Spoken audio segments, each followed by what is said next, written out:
हमारे पिछले पार्ट में देखा था कि कैसे आस्था अकेले तैयार हो जाता है 7 लोगों से लड़ने के लिए एंड वो 7 लोगों से अकेले लड़ भी रहा होता है, लेकिन ऑब्वियसली वो इतना ज्यादा इंजर्ड होता है इसलिए उसे लड़ने में बहुत दिक्कत हो रही होती है। आखिर कौन है ये लड़का, ये हार क्यों नहीं मान रहा। ये सारे लोग मिलकर आस्था के ऊपर अटैक कर रहे होते हैं एंड आस्था अकेले इन सबसे लड़ रहा होता है और बहुत ज्यादा थक गया होता है। आखिर कब तक लड़ोगे तुम बच्चे, जब तक मैं मर नहीं जाता। एंड तभी लियोपोल्ड पीछे से इन सब के ऊपर अटैक कर देता है। मेरे भाई के मरने से पहले मैं तुम सबको मार डालूंगा। आस्था तुम साथ तो दोगे ना मेरा। बिल्कुल भाई, और मेरा नाम आस्था है। एंड ये दोनों साथ में मिलकर इन सबसे लड़ने लगते हैं एंड नोएल भी इनको अपने वाटर बैरियर से बचाने लगती है। लेकिन तभी इन सब में से एक अपना मैजिक यूज करता है और अपने ट्री सेकिंग मैजिक से नोएल का मैजिक एब्जॉर्ब कर लेता है और नोएल का वाटर बैरियर खत्म हो जाता है। आस्था और लियोपोल्ड साथ में इस आदमी के ऊपर अटैक करने के लिए कूदते हैं, लेकिन मैंने तो पहले ही बताया था कि ये पांचों बहुत स्ट्रांग होते हैं एंड ये अपने मैजिक से इन दोनों को बहुत ज्यादा इंजर्ड कर देता है, क्योंकि इसका अटैक इतना फास्ट होता है कि आस्था और लियोपोल्ड को इसका अटैक दिखाई नहीं होता एंड ये दोनों जमीन पर गिर जाते हैं और बेहोश हो जाते हैं। बहुत हो गया, अब मरो तुम दोनों। एंड ये आदमी इन दोनों को खत्म करने के लिए अपना फाइनल अटैक इन दोनों पर कर देता है। नोएल जोर से चिल्लाती है आस्था, लेकिन तभी अचानक से इस आदमी के अटैक को कोई रोक देता है। ये क्या। एंड तभी वहां पे सारे के सारे मैजिक नाइट्स वापस आ जाते हैं। तुम लोगों को क्या लगा इतनी आसानी से जीत जाओगे। एंड मिमोसा भागते हुए फुगिलियन के पास जाती है। हमें जल्दी से कैप्टन फुगिलियन को मेडिकल वार्ड भेजना होगा, इनका बचना बहुत मुश्किल है। आस्था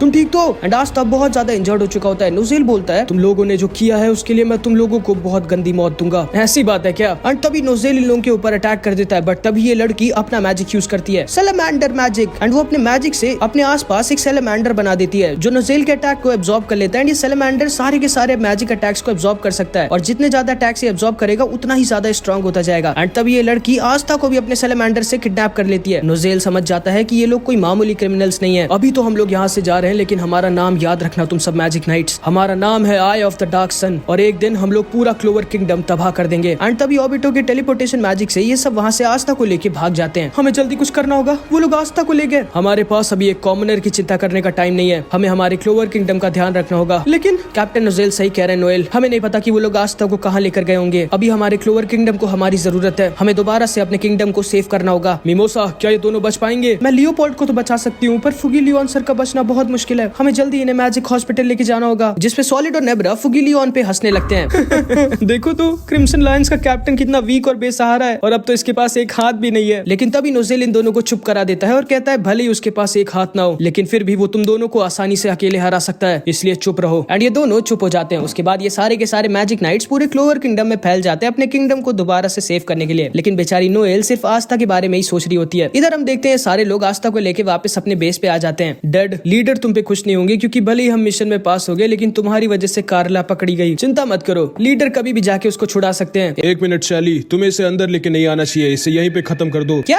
बिल्कुल नहीं, मुझे इसके ऊपर एक्सपेरिमेंट करना है, मुझे देखना है कि इसके अंदर क्या है। शैली तुम जानती हो लीडर को ऑर्डर है कि कोई भी उनकी इजाजत के बिना हमारे बेस के अंदर नहीं आ सकता, जल्दी से मार दो इसे। एंड तभी आस्था भी होश में आ जाता है। ये क्या, मैं हिल क्यों नहीं पा रहा। ओह तो तुम होश में आ गए। प्लीज इन लोगों से कहो ना कि मुझे तुम्हें मारने के लिए ना कहें, मुझे तुम्हें अंदर लेके जाके तुम्हारे ऊपर एक्सपेरिमेंट करना है, मुझे देखना है कि तुम्हारा दिल कैसा दिखता है। ये लड़की पागल है, मुझे जल्दी यहाँ से निकलना होगा, लेकिन मैं निकलूं कैसे, मैं तो हिल भी नहीं पा रहा। एंड ये सारे लोग अपने बेस के अंदर घुस जाते हैं और आस्था बहुत ज्यादा डरा हुआ होता है और उसे समझ में नहीं आ रहा होता कि वो क्या करे। लेकिन तभी अचानक से ये सारे लोग बहुत शॉक्ड रह जाते हैं क्योंकि इनके सामने खड़े होते हैं द विज़र्ड किंग। ये क्या, विज़र्ड किंग, तुम लोगों को लगा भी कैसे कि तुम लोग मेरे किंगडम पे अटैक करके जिंदा बच के निकल जाओगे। मैं चाहता तो तुम लोगों को अटैक करने से पहले ही पकड़ लेता, लेकिन मैंने ऐसा नहीं किया क्योंकि मुझे तुम्हारे लीडर से जो मिलना था। सारे लोग एक साथ मिलकर अटैक करो। एंड इससे पहले कि ये लोग विज़र्ड किंग के ऊपर अटैक करते, विज़र्ड किंग एक सेकंड में इनके सामने के 2 बंदों को निपटा देते हैं। इतना फास्ट कोई कैसे हो सकता है। आस्था को यकीन नहीं होता कि विज़र्ड किंग कितने फास्ट हैं। ऑबिटो समझ जाता है और सोचता है कि नहीं, हम सारे मिलके भी विज़र्ड किंग को छू भी नहीं सकते, हमें यहाँ से भागना होगा, लेकिन हम विज़र्ड किंग के रहते यहाँ से भाग भी नहीं सकते। चलो ठीक है, जब तक तुम लोगों का लीडर यहाँ पे आता है तब तक हम लोग एक छोटा सा गेम खेलते हैं। क्यों ना तुम सब मिलके एक साथ मेरे ऊपर अटैक करो और अगर तुम लोगों का एक भी अटैक मुझे छू गया तो मैं यहाँ से चला जाऊंगा। एंड इसको सुनते ही ये सारे लोग एक साथ मिलके विज़र्ड किंग पर अटैक कर देते हैं। बट सामने खड़ा कौन है, विज़र्ड किंग। इन सबका एक भी अटैक विज़र्ड किंग को छूता ही नहीं। विज़र्ड किंग इतने ज्यादा फास्ट होते हैं, आस्था को यकीन नहीं होता कि जिस अटैक को आस्था देख भी नहीं पाया था, विज़र्ड किंग उस अटैक के साथ 4 अटैक्स को इतनी आसानी से डॉज कर रहे हैं। ये इतना फास्ट कैसे है। एंड तभी अचानक से विज़र्ड किंग उनके सामने से गायब हो जाते हैं और उनके पीछे खड़े होते हैं एंड अपने टाइम प्रिजन मैजिक से एक बार में ये सबको पकड़ लेते हैं। एंड हमारे विज़र्ड किंग के पास टाइम मैजिक होता है एंड विज़र्ड किंग आस्था को भी बचा लेते हैं। आस्था को यकीन नहीं होता कि विज़र्ड किंग ने अकेले इन सारे लोगों को बच्चों की तरह हरा दिया। आस्था मन में सोचता है तो ये है वो जिन्हें मुझे हराना है अगला विज़र्ड किंग बनने के लिए। मैं इनके सामने कमजोर नहीं दिख सकता। उठो आस्था। एंड आस्था विज़र्ड किंग के सामने किसी तरह दोबारा से खड़ा हो जाता है। मुझे देख के अच्छा लगा आस्था कि तुम ठीक हो। और तुम सब लोग ये बताओ कि ये टैबलेट क्या चीज है। एंड इसमें तो कुछ पत्थर घुसे हुए हैं, मैं देख सकता हूँ इसमें अभी भी कुछ जगह खाली है। क्या होगा जब तुम लोग इसमें सारे के सारे मैजिक स्टोन्स लगा दोगे। और शायद तुम लोगों को याद होगा जैसा हम लोगों ने पार्ट 3 में देखा था कि जब आस्था ने आइस को हराया था तब नेरो आस्था के पास एक मैजिक स्टोन लाई थी एंड यही वो मैजिक स्टोन है जिसे आई ऑफ द डार्क सन वाले कलेक्ट करे एंड ये सारे के सारे मैजिक स्टोन्स जमा करके इस टैबलेट पे लगा रहे हैं एंड जब सारे के सारे मैजिक स्टोन्स इस टैबलेट पे लग जाएंगे तब तुम्हें यकीन नहीं होगा कि क्या होगा, और वो भी हम लोग आगे देखेंगे। तो जैसे कि हम लोगों को पता है कि एक मैजिक स्टोन अभी भी नेरो के पास है। जल्दी बताओ तुम लोग, मेरे पास इतना टाइम नहीं है। चलो ठीक है, जो भी मुझे पहले बताएगा मैं उसे जिंदा छोड़ दूंगा। कुछ तो बोलो।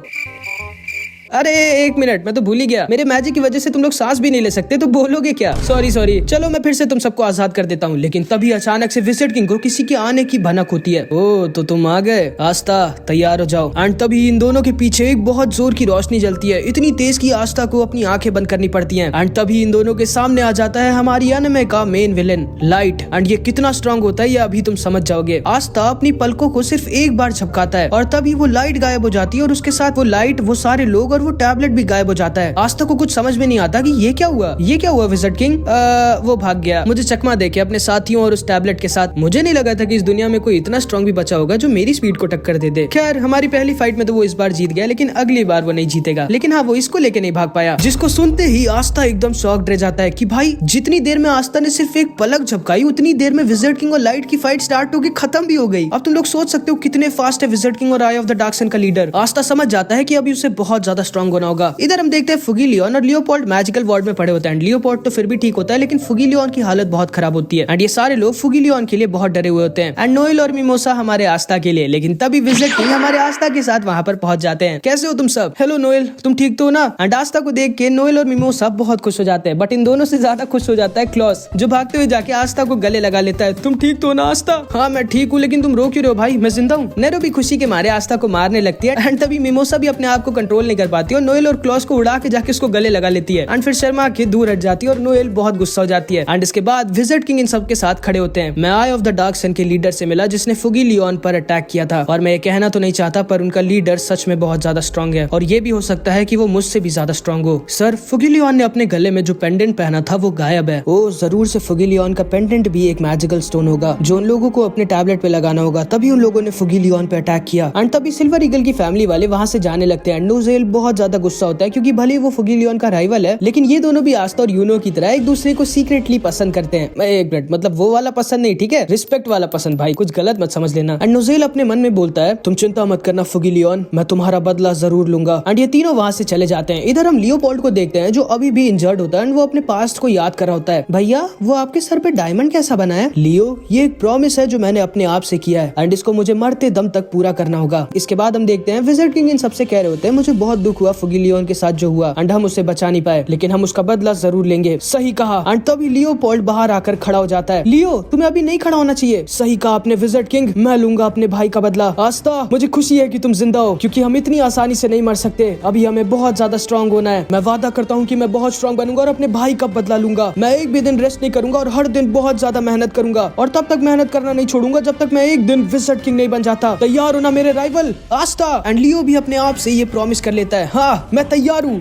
लेकिन तुम्हारा नाम क्या है? क्या तुम्हें मेरा नाम ही नहीं पता? एंड ये सारे लोग हंसने लगते हैं। एंड इधर हम देखते हैं फुगी लियोन भी हंस रहा होता है एंड अब वो होश में आ चुका है एंड अब वो भी ठीक है। उसके बाद सारे मैजिक नाइट्स दोबारा से क्लोवर किंगडम की मरम्मत करने लगते हैं एंड विजिट किंग भी ये समझ जाते हैं कि उनके मैजिक नाइट्स में से कोई एक ट्रेटर है जिसने अटैक के टाइम उस बैरियर को हटा दिया था। इसके बाद हम देखते हैं ये सारे लोग इन दोनों से पूछताछ कर रहे होते हैं, बट ये दोनों मर जाएंगे लेकिन अपने लीडर के बारे में कुछ भी नहीं बताएंगे क्योंकि इनका लीडर लाइट इन दोनों के लिए भगवान है। एंड इधर हम डेड को देखते हैं जो आस्था के ऊपर बहुत ज्यादा पागल होता है और वो कुछ भी करके बस आस्था को मारना चाहता था। चुप रहो डेड, तुम मेरे आस्था को नहीं मार सकते, मुझे उसके ऊपर एक्सपेरिमेंट करना है। एंड इसके बाद हम आई ऑफ द डार्क सन के लीडर लाइट और ओबिटो को देखते हैं। सर आप चिंता मत करिए, वो दोनों मर जाएंगे लेकिन अपना मुंह नहीं खोलेंगे। मैं जानता हूँ ओबिटो, लेकिन मुझे उसकी नहीं उनकी चिंता है। बहुत जल्दी मैं वापस जाकर उन लोगों को ले आऊंगा, लेकिन पहले हमें उस विजिट किंग का कुछ करना होगा। उसका टाइम मैजिक सच में बहुत खतरनाक है। एंड हम लाइट का एक हाथ देखते हैं जिसको विजिट किंग ने उनकी फाइट के दौरान अपने अटैक से एकदम डिस्ट्रॉय कर दिया होता है। मुझे नहीं लगा था कि विजिट किंग इतना स्ट्रांग होगा, लेकिन आप सब चिंता मत करिए, वो भले ही स्ट्रांग है लेकिन मुझसे ज्यादा नहीं, और एक दिन हम सब मिलकर क्लोवर किंगडम को तबाह कर देंगे और अपना खुद का एक राज्य बनाएंगे। एंड इसके बाद इधर हम इस लड़की को देखते हैं जो आस्था को पेस्ट्री देती है उसकी जान बचाने के लिए, लेकिन इससे पहले कि आस्था वो पेस्ट्री खाता, चार्मी वो पेस्ट्री आस्था से ले लेती है और खुद खाने लगती है। ये लो तुम दोनों भी खाओ, शर्माओ मत। हाँ, मैं क्यों शर्माऊंगा, मेरी पेस्ट्री है। एंड वो पेस्ट्री सच में बहुत टेस्टी होती है। वैसे चार्मी सेनपाई आप आई कैसी थी चुपचाप रॉयल कैपिटल के अंदर? एंड तब चार्मी आस्था को अपना मैजिक दिखाती है कि कैसे वो चुपचाप उसी इसी के साथ रॉयल कैपिटल में घुसी थी।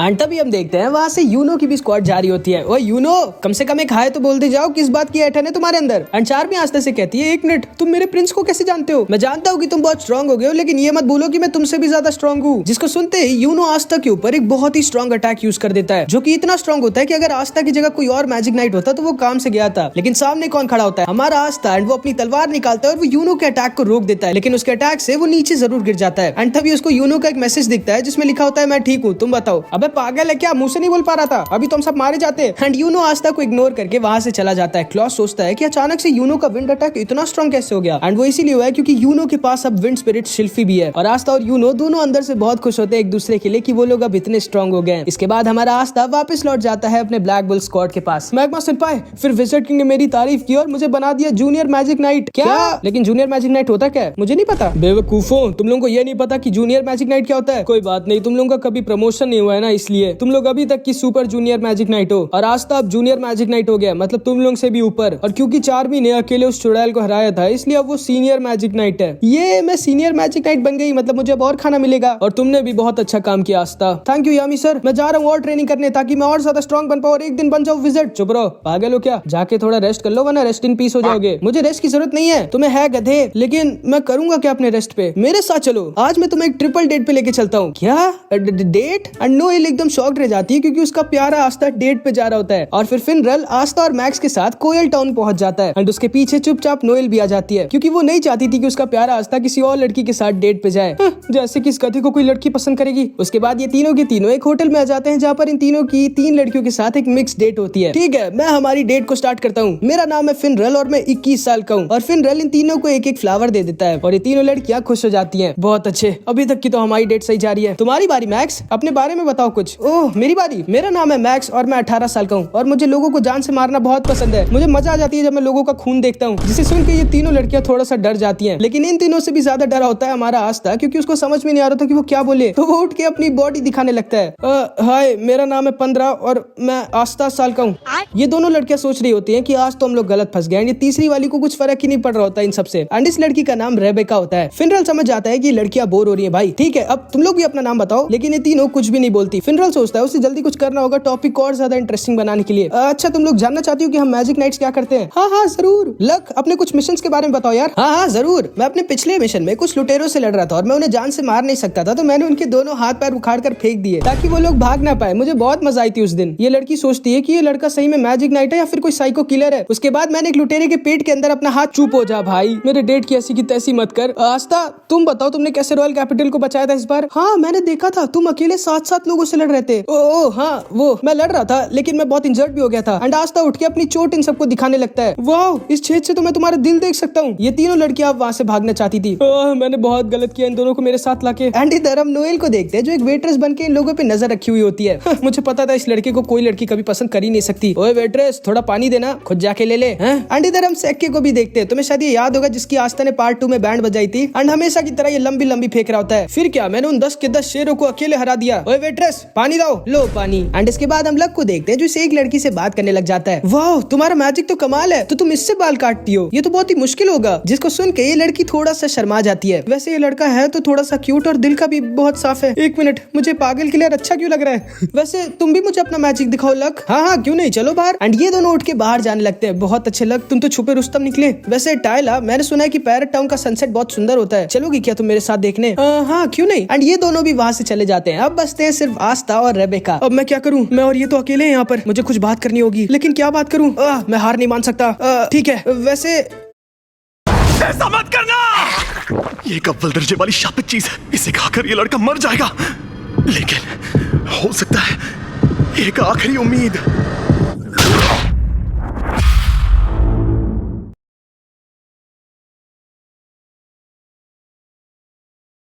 वैसे मेरा नाम है आस्था, तुम पहले ही बता चुके हो। ओ माफ करना, लेकिन मैं इस डेट पे आना ही नहीं चाहती थी। मुझे टाइला यहाँ पे जबरदस्ती लाई थी। मेरे पास इन सब के लिए टाइम ही नहीं है। मुझे अपने भाई बहनों का ख्याल रखना होता है। ओ कितने भाई बहन है तुम्हारे? 5। वाह, मेरे भी। क्या? हाँ, वापस हाजे विलेज में मैं और मेरे 5 छोटे भाई बहन साथ में रहते थे। एंड पहले हम सब लोग एक छोटे से कमरे में साथ में सोते थे और मैं हमेशा ज्यादा जगह के लिए लड़ता था। और अब तो मेरे पास एक खुद का पूरा कमरा है, लेकिन अभी भी मैं वापस उन सब के साथ जाके लड़के वहीं सोना चाहता हूँ। पता नहीं क्यों, लेकिन मुझे उन सब की बहुत याद आती है। हाँ सही सही कहा तुमने, ऐसा ही होता है। जब हम लोग उनके साथ होते हैं तो हमें बहुत परेशानी होती है, लेकिन जब हम लोग दूर होते हैं तो हमें उनकी बहुत याद आती है। हाँ वही तो। एंड ये दोनों एक दूसरे से ऐसी बातें करने लगते हैं। एक मिनट, ये गधा उस लड़की से क्या बात कर रहा है? अरे मेरी प्लेट मत तोड़ो प्लीज, चुप रहो वरना मैं तुम्हें तोड़ दूंगी। एंड ये दोनों ऐसे ही साथ में बात कर रहे होते हैं, लेकिन तभी वहाँ पर एक बड़ा सा आदमी आ जाता है जिसने बहुत सारा पी रखा होता है। एक मिनट, तुम्हारे जैसे छोटे से लड़के को कोई मैजिक नाइट स्क्वाड ले भी कैसे सकती है? मुझे तो यकीन नहीं होता। हाँ सही कहा, मुझे भी नहीं होता। और ये क्या, तुम्हारे जैसे लड़के के साथ एक इतनी सुंदर सी लड़की डेट पे आई है? एक मिनट, मैं तो तुम्हें जानता हूँ। तुम तो वही हो जो अपने भाई बहन का अकेले ख्याल रखती हो। तो अब तुम्हें एक आदमी की जरूरत है क्या? इसीलिए तुम डेट पे आई हो? तो तुम इस बच्चे के साथ क्या कर रही हो? मुझसे शादी कर लो और उन बच्चों को छोड़ दो, मैं तुम्हें बहुत खुश रखूंगा। चुप रहो, बिल्कुल नहीं। एक और बार सोचो, मुझसे शादी कर लो, बहुत खुश रहोगी। और ये आदमी रेबेका को परेशान करने लगता है, लेकिन तभी आस्था इसका हाथ पकड़ता है। ओए दूर हट उससे। ओ, तो तुम छोटे से वीक से लड़के मेरा क्या करोगे? मुझ पे अपना मैजिक यूज करोगे? एक्चुअली में मेरे पास मैजिक है ही नहीं। क्या तुम्हारे पास मैजिक है ही नहीं और तुम एक मैजिक नाइट हो? फिर तुम मुझे कैसे हराओगे? तुम्हारे जैसे को हराने के लिए मुझे मैजिक की जरूरत ही नहीं। एंड आस्था इस आदमी को एक तकिए की तरह उठा के हवा में फेंक देता है एंड ये सीधा सिक्के के ऊपर जाके गिरता है। और अब तो तुम लोग समझ गए होगे भाई, एक और लड़की पागल हो जाती है हमारे आस्था भाई के प्यार में। चलो आस्था, हमें यहाँ से भागना होगा, मुझे भी जाना होगा, ये लो मुझे नहीं करनी जॉब। एंड आस्था और रेबेका वहाँ से भाग जाते हैं और एक गली में छुप जाते हैं। नोएल भी इनको चुपचाप देख रही होती है। थैंक यू आस्था मुझे बचाने के लिए। कोई बात नहीं, तुम्हें कभी भी मेरी मदद की जरूरत हो तो मुझे बस याद करना। वैसे आस्था, तुम किसी को पसंद करते हो क्या? हाँ, एक है जिसे मैं बहुत ज्यादा पसंद करता हूँ। ओह एक मिनट, कौन है आस्था जिसे बहुत ज्यादा पसंद करता है? कहीं ये मेरी बात तो नहीं कर रहा? एंड नोएल को लगता है कि आस्था उसकी बात कर रहा होता है एंड वो जोर जोर से शर्मा रही होती है, लेकिन हम लोग जानते हैं भाई कि आस्था किसके बारे में बात कर रहा होता है। वैसे आस्था, तुम कभी मेरे घर पे आओ ना और मेरे भाई बहन से आके मिलो, वो सब तुमसे मिलके बहुत खुश होंगे। हाँ हाँ ठीक है, मैं जरूर आऊंगा। मैं हार नहीं मान सकती, मुझे कुछ ऐसा करना होगा कि आस्था उस लड़की को भूल के मुझे पसंद करने लगे। एंड इधर हम देखते हैं ये दोनों लड़कियां इन दोनों को मना करके वहाँ से चली जाती है। अच्छा वैसे रेबेका, डेट पे आके होता क्या है? क्या? तो बस गाइस, यहाँ पे हमारा पार्ट 8 खत्म हो जाता है। आई होप कि तुमको वीडियो अच्छी लगी होगी और अगला पार्ट मिस मत करना, अगला पार्ट बहुत मस्त होने वाला है। और हाँ, अगला पार्ट मैं इस बार जल्दी अपलोड करूंगा, मैं पक्का वादा करता हूँ। जब इस वीडियो पे 1000 कमेंट्स आ जाएंगे तो कुछ भी कमेंट जरूर से कर देना। और मेरी प्यारी सी एनिमेटेड फैमिली के लिए छोटा सा गिफ्ट, ये लो, ये थोड़े बहुत फ्री के रीडिंग कोड से जिन्होंने भी ये वीडियो पहले देखी उन्हें मिल जाएगा।